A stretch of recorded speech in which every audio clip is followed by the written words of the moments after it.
Hey there everybody, it's Gary from Constricted and Addicted. Today I'd like to share with you a boa constrictor that I don't know a whole lot about. If you guys know me, you know that I've got a lot of locality boa constrictors.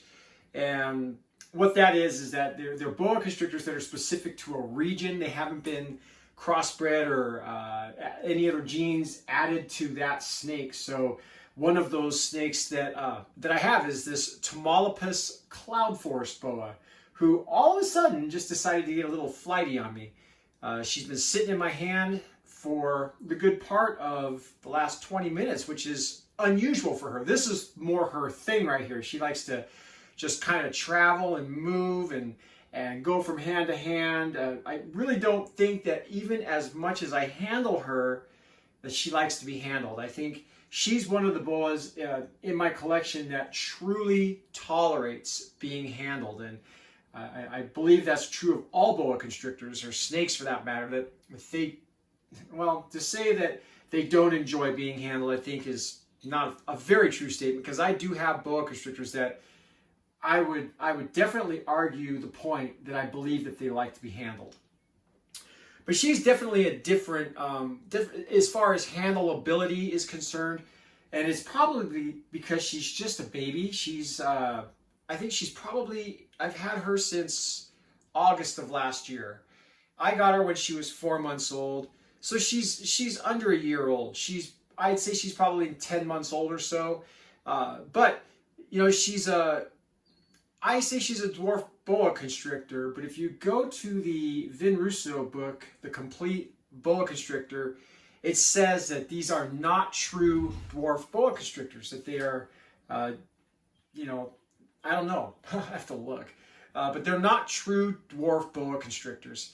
And she's really, when I got her, she was kind of plain Jane. There was really no color to her. She was just this like silver and mocha color with, you know, typical saddle patterns, but now she's really starting to get some pink colorations to her side, really transforming into a beautiful boa constrictor. What I do like about her is that I don't know a whole lot about her. What she does is she comes from a little area in Mexico called the Tamaulipas cloud forest, and it's kind of, there's a couple of dwarf boa constrictors in that region. One of them is the Tamaulipas. The other one is the Tarahumara, which is a little bit more known. And I went with the Tamaulipas because I have a friend of mine that is a little more knowledgeable about the dwarf locality boa constrictors than I am. And she had really liked this boa constrictor, so that's what really forced me to do some research on it. And this one actually came available from Jungle Bob, and he had just picked it up from Vin Russo. So just because it was a Vin Russo animal, I really wanted it. And you know, as you can see, she's kind of calmed down a little bit. She's slowed down. She still wants to transition from hand to hand. This boa constrictor here, by all rights, she's a female. Everything I've read, everything I've seen on YouTube, everything that I have checked out, she should get no bigger than between 4 and 5 feet long. I mean, I've got ball pythons that are bigger than that. So she's really a true smaller size boa constrictor for somebody who might be, you know, might not want to deal with a 6 to 8 foot snake. This one here definitely stays within the realm of a small snake. They don't get very big around. They don't get very large in size. And the reason for that is of their locality. They're a very unique snake in that where they live, they kind of adapt to the food that's available to them. So for me personally, and again, you know, in my videos I might mention my feeding regimens with all my snakes, and this is just for me. My videos, I hope nobody ever takes it as this is what you should do, because I am not an expert. Everything I share with you is just my experience. And I kind of look at it like this, as I was having a conversation with somebody yesterday about wild snakes. And when you look at a wild snake, for me, I look at a wild snake, they're probably not being fed once a week, right? They're probably being fed, it may be once a month if they're lucky. You know, they get food where they can. So she is on an every 2-week feeding regimen with me where she does really well. Now, she didn't eat yesterday. Yesterday was feeding day, and she refused her food. So that's the first time she's done that. Temps are all good. Humidity is good. It just might be one of those things where she just didn't feel like eating. But she's perfectly fine. And she's definitely one of the more different boas that I have in my collection, where a lot of my boas in my mind are interactable. They definitely, they wrap, they grip, they tend to want to just kind of hang out and, you know, move around, whatnot. And she is a little flighty when you get her out. And then she does what she's doing now. Is she's not trying to get away so much as she is. She just wants to move.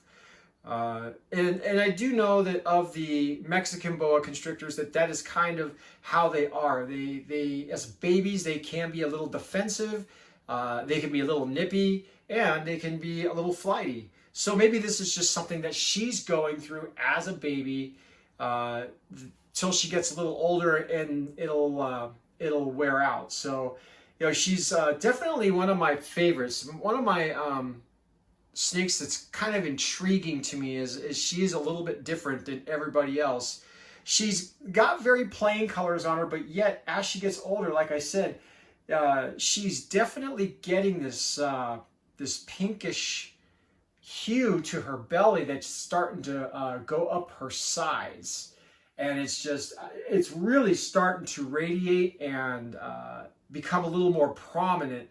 But she's such a beautiful boa constrictor, and it's not like your common morph boa constrictor, where you might have some information about it, where you might be a little more, I don't know, educated might be a good word to use. Whereas I have no idea. I didn't even know where Tamaulipas was prior to buying her. So, you know, getting a locality boa constrictor like this has kind of prompted me to do a little bit more research. And even though the research I have is really nothing more than going to Vin Russos' book and watching some videos on YouTube regarding other people that have a Tamaulipas cloud forest boa. What I do like is her prey size stays relatively small. She doesn't eat anything very big. As you can see, she doesn't have a very large midsection to her. I'm looking at it, you're not. But she doesn't have a very large midsection to her. She is, I tell you what, she's probably one of my hardest hitters when it comes to feeding. She has popped mice and made just complete messes in her enclosure when she's been fed. She's wrapped around the tongs with me standing there going, what do I do? How do I get her off? And just having to kind of leave her there until she's done and unwraps herself from the tongs. And as you can see, like, she's actually started to calm down really well now. So yeah, she's just a beautiful boa constrictor. She is a locality boa constrictor. She is a purebred Tamaulipas cloud forest boa that was produced in Vin Russos' facility. And, you know, so I get the pleasure of raising her and giving her a good home. So I've been wanting to do this video for a while and just kind of show her off. I think I've told a couple people that I was going to do this video, and I just never have. Got some other things going on right now that have taken precedence over that, but you know, we've got everything under control and maintained at this point, and everything is going good here. And you know, I want to thank everybody who subscribed to my channel and liked my videos and comments, and thank you very much. I just realized that I think this morning I'm at 101 subscribers, so that's pretty damn awesome. I don't know, man. I do this because I love to show my snakes to people. I love going to YouTube and watching your videos, watching your snakes. It definitely broadens my interest, and it gives me the desire to maybe put something that you have into my collection.